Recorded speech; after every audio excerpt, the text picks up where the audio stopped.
சென்னையின் ஈரப்பதமான அதிகாலை காற்று ஜன்னல் வழியாக உள்ளே நுழைந்தது. ஹரிஷ் தனது இன்செய்த சட்டையை சரிசெய்தபடி ஒருமுறை கண்ணாடியில் தன்னை சரிபார்த்து கொண்டான். நேற்று அக்ஷராவின் அலுவலகத்தில் நடந்த அந்த பளார் சம்பவம் இன்னும் அவன் காதுகளில் ஒலிப்பது போலிருந்தது. ஆனால் ஹரிஷின் மூளை ஏற்கனவே அடுத்த கட்டத்தை நோக்கி நகரத் தொடங்கிவிட்டது. சந்தனா காப்பியுடன் வந்தாள். ஹரிஷ், நேற்று அந்த டைமண்ட் நெக்லஸ் கொடுத்தப்ப இருந்த அந்த சந்தோஷம் இன்னைக்கு காலையில் உங்கள் முகத்தில் இல்லையே. என்ன யோசனை? அக்ஷரா மேடம் மீட்டிங் பற்றின பயமா? ஹரிஷ் அவளை பார்த்து மெல்லச் சிரித்தான். பயம் இல்லை சந்தனா, ஒரு சின்ன உறுத்தல். ரத்னம் அந்த இடத்துல அவ்வளவு சுலபமாக மாட்டிக்கிட்டது தான் எனக்கு சந்தேகமாக இருக்குது. ஒருவேளை அவன் மாட்டிக்கணும்னு யாரோ பிளான் பண்ணியிருக்காங்களோன்னு தோணுது. ஒரு பெரிய வேட்டையில் சின்ன மீனை இறையா போடுவாங்களே, அது மாதிரி. சந்தனா அவன் தோளில் கை வைத்தாள்.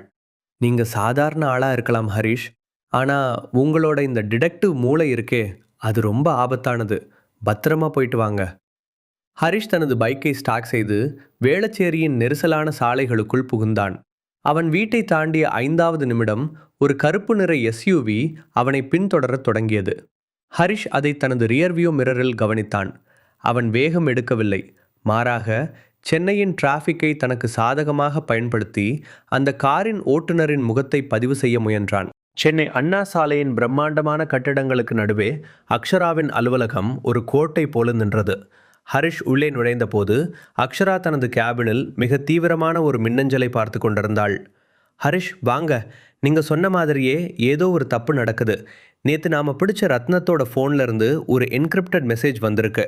ஆனால் அது ரத்னம் அனுப்புனது இல்லை, அவனோட மெயின் கம்ப்யூட்டர்லேருந்து ஆட்டோமேட்டிக்காக இப்போ டெலிவரி ஆகியிருக்கு. ஹரிஷ் அந்த ஸ்க்ரீனை கவனித்தான். அதிலிருந்த வரிகள்: the night has fallen, the king is வாட்சிங், EGM ORE 1920. ஹரிஷ் ஒரு நொடி யோசித்தான். அக்ஷரா, இது வெறும் மிரட்டல் இல்லை, இது ஒரு வரலாற்று ரீதியான குறிப்பு. எழும்பூரில் 1920 கட்டப்பட்ட ஒரு பழைய கட்டடம் இருக்குது. அது இப்போது ஒரு ஆவண காப்பகமாக இருக்குது. ரத்னம் ஒரு பகடைக்காய்தான். அவனை யாரோ மேலே இருந்து பழி கொடுத்துருக்காங்க. அப்போது அறையின் கதவு அதிரடியாக திறக்கப்பட்டது. உள்ளே நுழைந்த நபரை கண்டு அக்ஷரா எழுந்து நின்றாள். அது ACP கயல்விழி. அவனது கம்பீரமான போலீஸ் யூனிஃபார்மும் கையில் இருந்த லத்தியும் அவனது அதிகாரத்தை எடுத்து காட்டியது. கயல்விழி நேராக ஹரிஷின் முன்னால் வந்து நின்றாள். அவளது கண்கள் ஒரு வேட்டைக்காரியின் கண்களைப் போல கூர்மையாக இருந்தன. மிஸ்டர் ஹரிஷ், உங்களை பற்றி நான் நிறைய கேள்விப்பட்டேன். பார்க்க ஒரு சாதாரண ஆள் மாதிரி இருக்கீங்க. நேற்று எப்படி ஒரு பெரிய மோசடியை கண்டுபிடிச்சிங்க? ஆனால் அதில் தான் ஒரு சின்ன பிரச்சனை. நீங்கள் பிடிச்சு கொடுத்த அந்த ரத்தினம், ஆனால் அதில் தான் ஒரு சின்ன பிரச்சனை. நீங்கள் பிடிச்சு கொடுத்த அந்த ரத்தினம் இன்னைக்கு மார்னிங் ஜெயிலில் மர்மமான முறையில் இறந்துட்டான். அக்ஷரா அதிர்ச்சியில் நாற்காலியில் அமர்ந்தாள். என்னது, இறந்துட்டானா? எப்படி? அவனை பாய்சன் கொடுத்து கொண்டு இருக்காங்க. ஆனால் அதைவிட ஆச்சரியமான விஷயம் என்ன தெரியுமா ஹரீஷ்? அவன் இறக்கிறதுக்கு முன்னாடி அவனோட கையில் இருந்த ஒரு பேப்பரில் உங்கள் பேரை எழுதி வச்சிருக்கான். கயல்விழி ஹரிஷை மிக நெருங்கி வந்து பார்த்தாள். ஹரிஷ் எந்த பதட்டமும் இல்லாமல் கயல்விழியின் கண்களை நேருக்கு நேர் பார்த்தான். மேடம், அவன் என் பேரை எழுதினதுக்கு காரணம் நான் அவனை பிடிச்சதுனால இல்லை. நான் மட்டும்தான் அவனை காப்பாற்ற முடியும்னு அவன் நம்பியிருக்கான். அந்த மெசேஜை கவனிங்க. எழும்பூர் 1920. அங்கே தான் ரத்னத்தை கொன்ன கொலையாளி இப்போ இருப்பான். கயல்விழி ஒரு நிமிடம் மௌனமானாள். நீ சாதாரண ஆள் மாதிரி பேசிகிட்டு இருக்க, ஆனால் உன்கிட்ட ஏதோ ஒரு பவர் இருக்குன்னு என் உள்ளுணர்வு சொல்லுது. அந்த ஆவண காப்பகத்தில் என்ன இருக்குன்னு உனக்கு எப்படி தெரியும்? எனக்கு தெரியாது மேடம், ஆனால் இது ஒரு அசம்ஷன் தான். ரத்னம் ஒரு பழைய டாக்குமெண்ட் எக்ஸ்பர்ட். அவன் கையாண்ட எல்லா போலி பத்திரங்களும் அந்த பழைய லைப்ரரியில் இருந்து தான் லீக் ஆகியிருக்கு. நாம் இப்போ கிளம்பலைன்னா சென்னை நகரத்தோட முக்கியமான நில ஆவணங்கள் எல்லாம் காணாமல் போயிடும். கயல்விழி தனது துப்பாக்கியை சரிபார்த்தாள். ஓகே மிஸ்டர் ஹரிஷ், உன்னை நான் நம்புகிறேன். ஆனால் ஒரு சின்ன தப்பு நடந்தாலும் முதல் விலங்கு உனக்கு தான். கிளம்பு என் காரில் என்று கயல்விழி சொன்னதும் காரை நோக்கி சென்றான் ஹரிஷ்.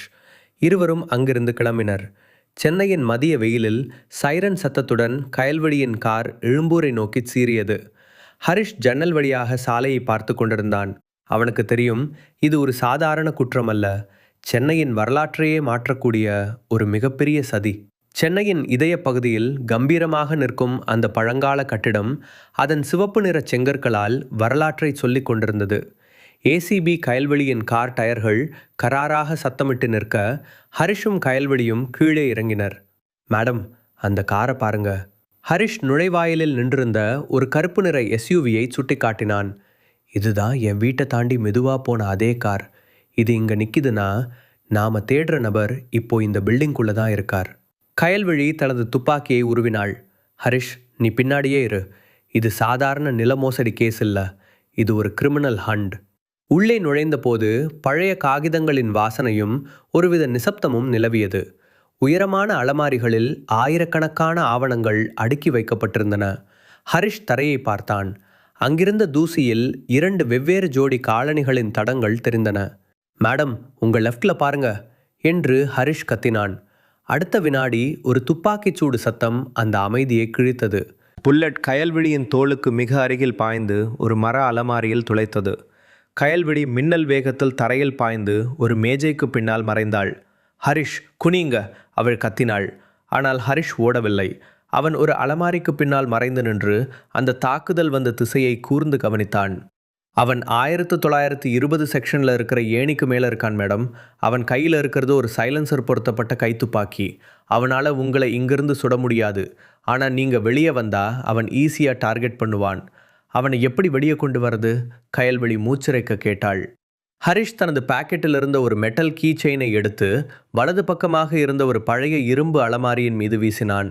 அந்த சத்தம் கேட்டதும் எதிரி அந்த திசையை நோக்கி திரும்பினான். அந்த ஒரு வினாடி இடைவெளியை பயன்படுத்திய கயல்வெளி அவனது கால்களை குறிவைத்து சுட்டாள். ஆ! ஒரு அலறல் சத்தம் கேட்டது. அந்த நபர் ஏணியிலிருந்து கீழே விழுந்தான். கயல்வெளி பாய்ந்து சென்று அவனை மடக்கி பிடித்தாள். அவன் முகமூடியை கழற்றிய போது அங்கே அக்ஷராவின் கம்பெனியில் வேலை செய்யும் ஒரு சீனியர் அக்கவுண்டன்ட் இருந்தான். அவனை பார்த்த ஹரிஷ் அதிர்ச்சியில், சார், நீங்களா? நீங்கள் எப்படி இங்க? மேம், இவர் அக்ஷரா ஆஃபீஸில் வேலை செய்கிற சீனியர் அக்கவுண்டன்ட். ஏசிபி கயல்வெளி இரத்த வெள்ளத்தில் கிடந்த அந்த அக்கவுண்டன்ட்டின் அருகில் மண்டியிட்டு அமர்ந்தாள். அவனது கண்கள் சொருகத் தொடங்கின. அந்த பெரிய சதியின் கடைசி கண்ணி அருந்து கொண்டிருப்பதை அவளால் உணர முடிந்தது. நீ எதுக்கு ரத்னத்தை கொன்ன? உனக்கு பின்னாடி இருக்கிறது யாரு? கயல்வெளி கர்ஜித்தாள். அவனது குரலில் ஆத்திரமும் ஒரு குற்றவாளியை தவறவிடும் ஆதங்கமும் கலந்திருந்தது. அந்த நபர் கண் வயிற்றில் பாய்ந்த புல்லட்டின் வழியால் துடித்தான். ரத்தம் நுரைத்து வாயில் வர ஒரு விகாரமான சிரிப்பை சிந்தினான். நான் வெறும் பகடைக்காய்தான் மேடம். இந்த ஆட்டத்தை ஆடுற கை வேற ஒருத்தரோடது.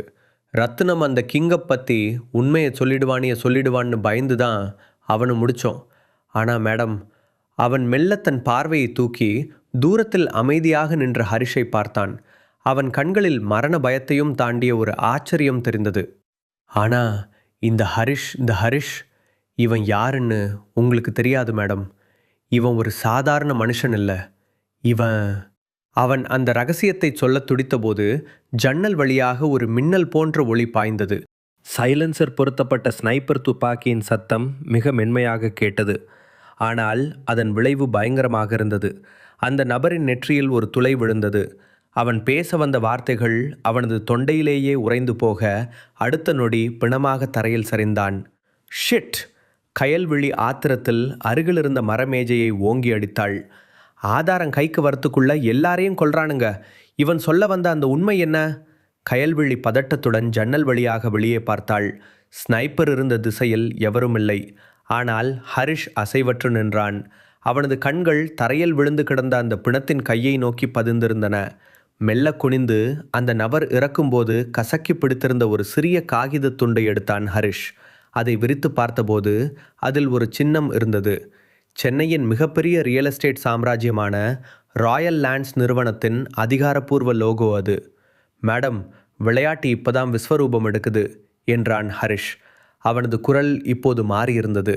அதுவரை இருந்த அந்த மென்மையான சாதாரண மனிதனின் குரல் மறைந்து ஒரு துல்லியமான வேட்டைக்காரனின் உறுதி அதில் ஒலித்தது. அவனது முகத்தில் எந்த பயமும் இல்லை. முழு கதையையும் கேட்டு மகிழ பாக்கெட் FM ஏப்பை டவுன்லோட் செய்யுங்கள். லிங்க் டிஸ்கிரிப்ஷனில் கொடுக்கப்பட்டுள்ளது.